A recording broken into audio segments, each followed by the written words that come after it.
जब भगवान शिव ने मगरमच्छ बनकर ली माता पार्वती जी की परीक्षा। जब माता पार्वती भगवान शिव को पति के रूप में प्राप्त करने के लिए घोर तप कर रही थी, माता पार्वती के कठिन तप को देखकर देवताओं से रहा नहीं गया।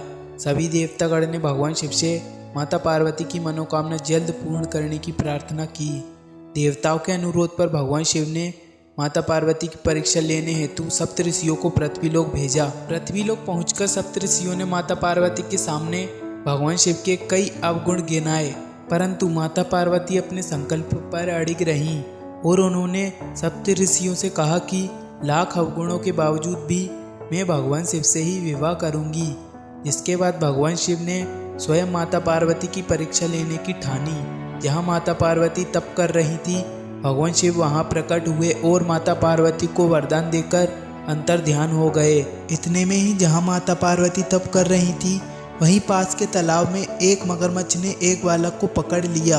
बालक जान बचाने के लिए चिल्लाने लगा। माता पार्वती उस बालक की चीख सुनकर उस तालाब के पास पहुंची और उन्होंने देखा कि मगरमच्छ बालक को तालाब के अंदर खींचकर ले जा रहा है। माता पार्वती ने मगरमच्छ से कहा कि हे मगरमच्छ, इस बालक को छोड़ दो।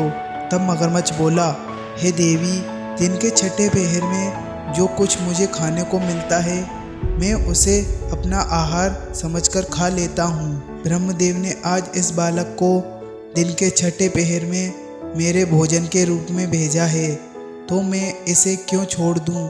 माता पार्वती ने मगरमच्छ से विनती करते हुए कहा कि तुम इसे छोड़ दो, बदले में जो कुछ तुम्हें चाहिए वह मैं ला कर दूंगी। माता पार्वती की बात सुनकर मगरमच्छ बोला, हे देवी, मैं इसे एक ही शर्त पर छोड़ सकता हूँ।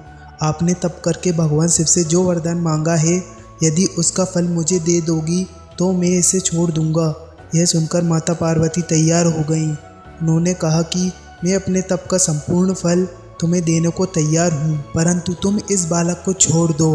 मगरमच्छ ने उन्हें समझाया, सोच लो देवी, हजारों वर्षों तक किए गए असंभव तप का फल इस बालक के प्राण बचाने में व्यर्थ चला जाएगा।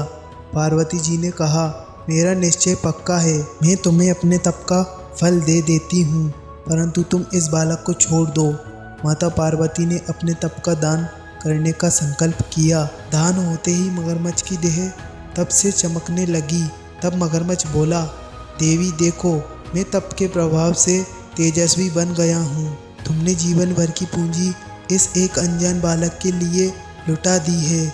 चाहो तो अभी भी भूल सुधार सकती हो। मैं एक मौका और देता हूँ।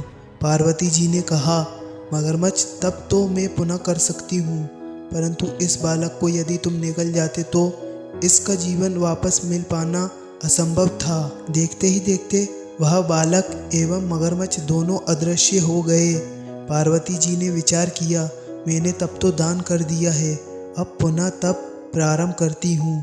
पार्वती जी ने फिर से तप करने का संकल्प किया। तभी भगवान शिव वहाँ प्रकट हुए और बोले कि हे पार्वती, भला अब क्यों तप कर रही हो।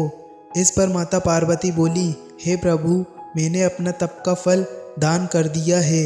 आपको पति के रूप में पाने के संकल्प के लिए मैं फिर से वैसा ही तप करूँगी एवं आपको तप से प्रसन्न करूँगी। इस पर भगवान शिव बोले, हे पार्वती, मगरमच्छ और बालक दोनों रूप में मैं ही था। तुम्हारी परीक्षा लेने के लिए मैंने ये लीला रची थी। तुमने अपना तप मुझे ही दिया है, अब तुम्हें तप करने की कोई आवश्यकता नहीं है। तो इस प्रकार माता पार्वती की भक्ति से भगवान शिव खुश हुए। माता पार्वती ने भगवान शिव को प्रणाम किया एवं प्रसन्न किया।